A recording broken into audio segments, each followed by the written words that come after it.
and died on 2nd March 1930. Although this poem is in 3 stanza, यद्यपि यह कविता 3 stanza में है।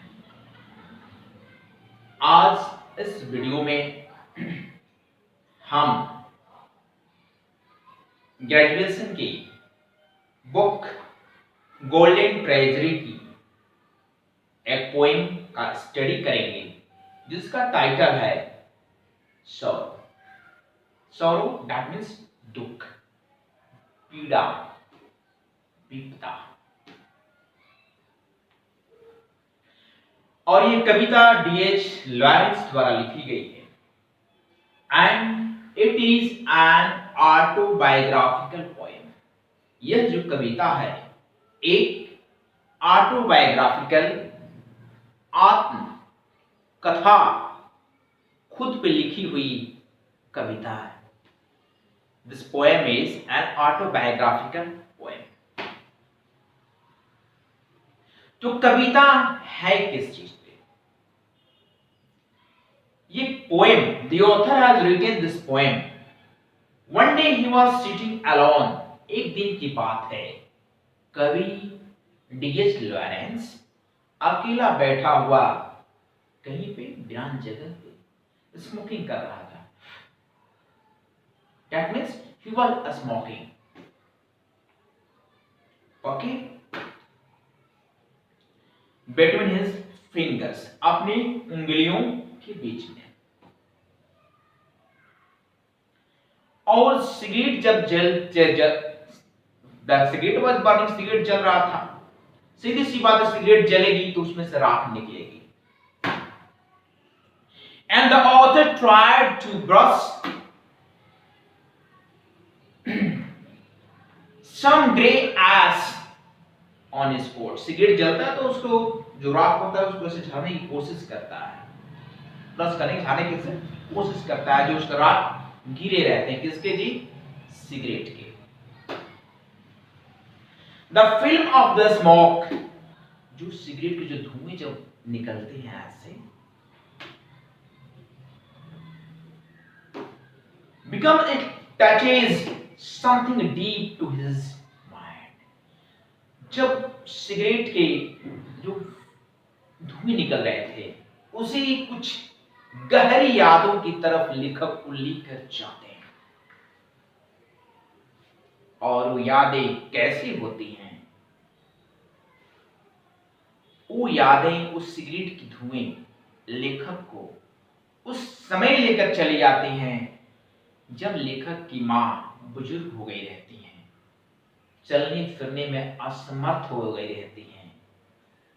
और उस समय लेखक अपनी बुजुर्ग मां को, at that time D.H. Lawrence was carrying his mother to down the stairs, and her grey hairs were on his overcoat. उनके भूरे बाल पकड़ कर नीचे लेकर आ रहा था क्योंकि माताजी चलने में असमर्थ हो गई थी, बुजुर्ग हो गई थी, लाचार हो गई थी। It is the law of nature that she was in her 7th stage. वो 7वीं अवस्था में थी। ओके,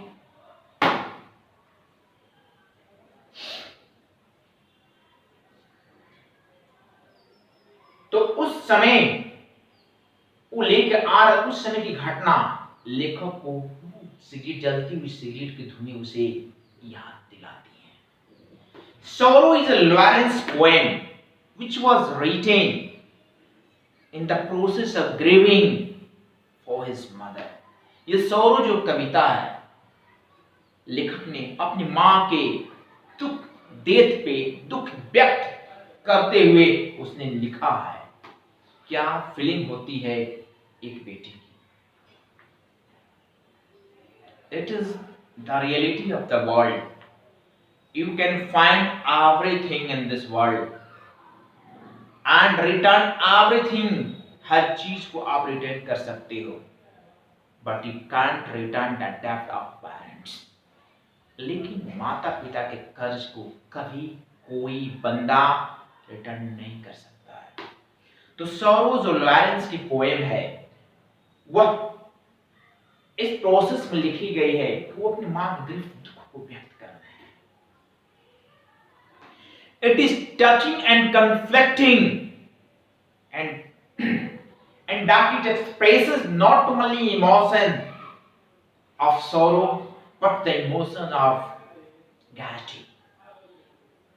ये कविता लेखक के दुख को ही सिर्फ व्यक्त नहीं करते कि वो दुखी हो गया था, बल्कि ये भी व्यक्त कर रहे थे कि जो भी उसके सुख आनंद एंजॉय जो भी थे सब के सब क्या हुए थे जी, उससे पीड़ित हो गए थे। And what is the poem, ये कविता किस तरह से है देखिए। Why does the thin grey strain floating up from the forgotten cigarette between my fingers, why does this trouble me? कवि कह रहा है कि एकांत जगह पे वो बैठा सिगरेट पी रहा था। He was smoking. He was sitting alone and was smoking a cigarette. And a cigarette was burning. Some ashes fallen on his coat and he tried to rush. उसे झाड़ने की कोशिश करता है। Okay. तो कह रहा है ये सिगरेट, जलती हुई सिगरेट मुझे ट्रबल क्यों दे रहे हैं, मुझे कष्ट यहाँ here the trouble does not indicates about the physical trouble, here it indicates about mental, मानसिक कष्ट को लेखक ने दर्शाया है कि ये जलती हुई सिगरेट की धुएं आज मुझे इतने दुखी क्यों कर रहे हैं। Floating up from the forgotten cigarette between my fingers, why does it trouble me? आज मुझे ये ट्रबल क्यों दे रहे हैं, मुझे कष्ट क्यों दे रहे हैं। You will understand, आप इसे समझ सकते हो। अब बताता है कि ओ मेरे को याद आया, I remember what is the indication of this cigarette. He is telling that just like this cigarette is burning slowly, in the same way my mother was reaching near to her death. कभी कह रहा है कि मुझे याद आया कि जैसे जैसे ये सिगरेट जलती हुई खत्म होती हो रही है, वैसे ही मेरी मां की उम्र खत्म हो रही थी। And she was going near to her death. वो अपने मौत के करीब जा रही थी। Because she was in the 7th stage of life. वह जीवन के 7वीं स्टेज में थी। And it's a law of nature. Everyone who has taken birth on this land will have to die one day. यह विधि का विधान है, जो इस मृत्यु लोक में जन्म लिया है उसे एक दिन मरना है। It is the truth, an universal truth, which is not liked by all, but will have to accept everyone one day.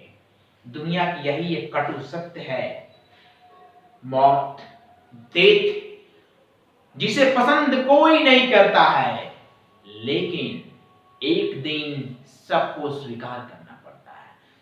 It's another thing. Here the author is just telling that the death of his mother, और उसने अपनी mother के death को याद आता है तो लेखक बहुत दुखी हो जाता है। And it is a personal poem. लेखक ने व्यक्तिगत दुख को व्यक्त करते हुए इस कविता को लिखा है। When I carry, you will understand, आप मेरी इस पीड़ा को समझ सकते हो। ये जलती हुई सिगरेट की धुएं मुझे इतने परेशान क्यों कर रहे हैं। You will understand When I carried my mother down the stairs, जब वो उस समय की घटना है जब मेरी माँ चलने में असमर्थ हो गई थी, मैं उसको अपनी गोद में लेकर अपनी बाजुओं में पकड़कर मैं उसे ऊपर स्टेयर से सीढ़ी से मैं उसे लेकर नीचे आ रहा था. A few times only at the beginning of her soft foot marriage. She was not able to walk. बुजुर्ग हो गई थी, चलने में असमर्थ थी, मैं उन्हें लेकर नीचे आ रहा था. I should find for a reprimands to my guilty a few long gray hairs on the breast of my coat. कहता याद भी मुझे याद है जब मैं माता जी को लेकर नीचे आ रहा था, उनकी भूरे बाल मेरे कोट पे लग पड़े हुए थे. कह रहा कि जब ये जलती हुई सिगरेट ने उस दृश्य को याद दिलाया about the death of my mother, मेरे सारे खुशी इंजॉय सब काफूर हो गए, हवा सा हो गए, उड़ गए, खत्म हो गए. I watched them float off the dark chimney.